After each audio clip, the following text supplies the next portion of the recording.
Hey family, it's Ray, and I'm back with another word. I pray that you guys have been blessed and that this word finds you in good spirits. So this word is about communication coming in. The Lord has been speaking to me a lot about communication, a lot about confessions, a lot about people coming to you. They have something to say. Somebody has something to say to you. Somebody has something to tell you.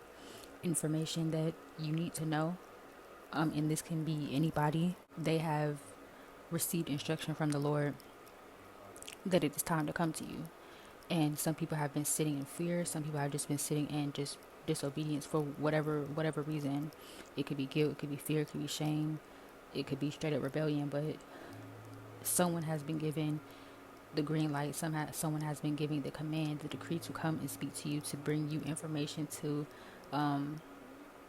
converse with you about something that it is that some information that they have to share with you. Okay, this word began to come to me last month in October. I kept coming across this song, "Ring My Bell," and every single time that I came across it, like I've never even sat and listened to that song. The song really aggravates me, but I came across that song twice in 1 week, and then the Lord brought me back to this word because I came across that song a third time this past weekend on Saturday.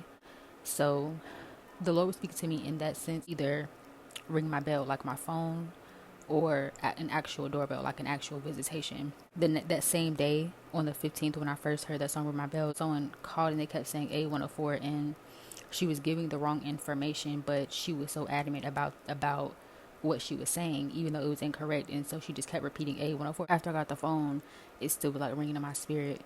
And me knowing that 104 means letter, I was like, a letter, and or any form of communication. And so the Lord later that day led me to Ezra 10 verse 4, and it says, "Rise up, this matter is in your hands.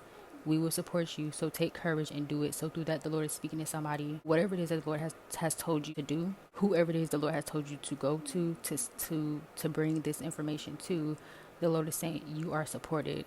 Not only are you supported and to take courage and to do it, but it also says this matter is in your hands. And another translation I read says it is your responsibility. Okay, so for some people it is their responsibility. The Lord has made it their responsibility to come to you. The Lord has made it their responsibility to bring this truth. Okay, bring this truth forward. Then I actually went and read the full passage, and the title of the passage says "The People's Confession of Sin." I was in the car at that point. I came to a stop, and when I looked up from my phone, right after reading that, I looked up and there was this license plate on the car in front of me that said 1037, and instantly I was reminded of Hebrew 10 verse 37, which says, "It won't be long now, he's on the way, he'll show up most any minute." And that also came to me 3 different times in one day, just further confirming that someone is coming to you with some information. It could be in the form of text message, a call, a FaceTime. It could be in the form of an email. It could be in the form of documentation. It could be in the form of something coming to you in your mailbox. That was all on the 15th, October 15th. Now on the 17th, I had this tag, this parking tag in my car, and it says A1304. And it reminded me of a couple of days before when I said, the lady kept saying A104. 1300 is 1 in military time, right? So it took me back to that A104 again. I looked up 1304 in Strong's, and it means to spend time or to tarry. And tarry meaning to stay in expectation or to wait. It also can mean to put off, okay? And then so I was led at that point to Habakkuk 2 and 3. It says, "I will stand my watch and set myself on the rampart and watch to see what he will say to me, and what I will answer when I am corrected." That's the King James Version. But in the NIV version, "I will stand at my watch and station myself on the ramparts. I will look to see what he will say to me and what answer I am to give to this complaint." The Lord replied, "Write down the revelation and make it plain on tablets so that a herald may run with it. For the revelation awaits appointed time. It speaks of the end and will not prove false. Though it linger, wait for it. It will certainly come and will not delay." Now, like I mentioned about 104, I had been encountering the numbers 104, 107, and also 109. And 109 in Strong means to grieve.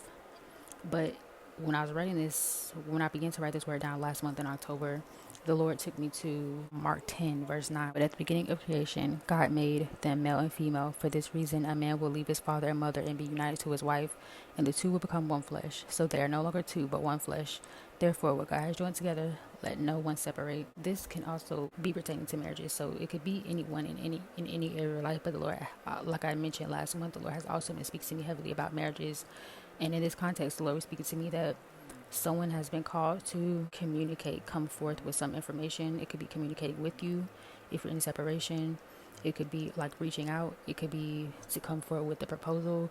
It could be to come forward with some form of information. They know that they need to do this. Like it said, it said at the beginning of this message, the Lord has made this their responsibility. They know that they have to come to you for one reason or another. It's been put off. They have put it off. And the Lord kept showing me number 544, which means faithfulness, but it also means to disobey. And so some of them have been sitting in disobedience, putting off this encounter with you. Whatever it is that is keeping them quiet, whatever it is that's causing them to not come forward to you, is what is keeping you, in a sense, in this separation. Through Mark 10, he was speaking that regardless of whatever the situation is, there's nothing that's going to stand in the way of your union. There's nothing that's going to stand in the way. There's nothing that's going to separate you. So if it's these people who are maybe sitting in fear, or they're anxious about coming to you to tell you something, or whatever it is that the enemy is using to cause these people to hold on to their reason why they're not coming to you, the Lord is saying there's nothing that's going to stand in the way of this union. What God has joined together, let no man separate. No man is going to separate it.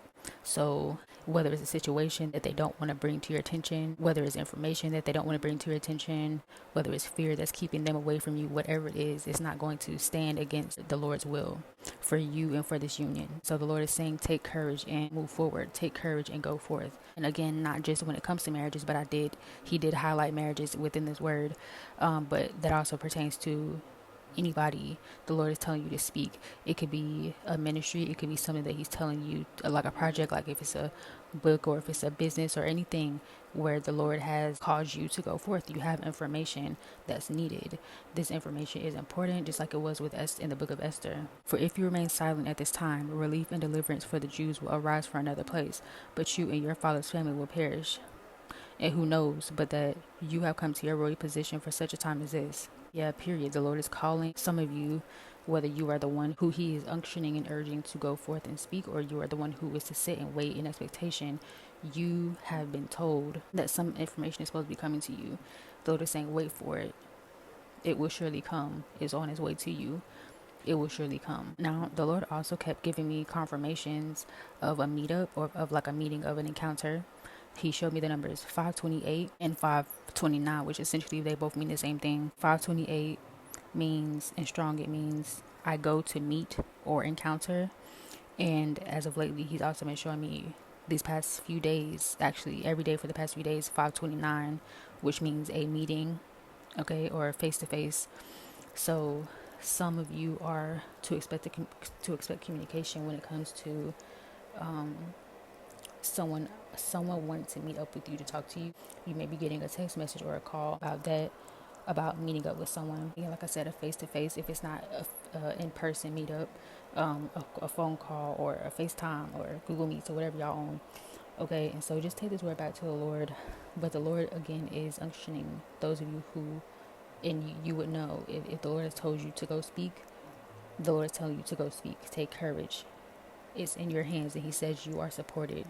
There's nothing that's going to stand in the way. There's nothing, no problem, no situation that the Lord is going to allow to oppose, and supersede his will.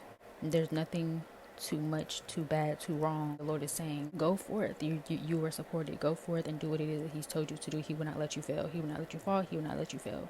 So go forth and do it. Okay, so take this word back to the Lord. Ask the Lord for confirmation, to give you clarity, insight, and instructions concerning your individual situation. Test the spirit behind this word. Feel free to share this word if you know anyone who need to hear it. Don't forget to like, comment, and subscribe to the channel if you're new here. And hit the notification bell so that you're notified of any future uploads when I post. And I'll be back soon with another word. Bye.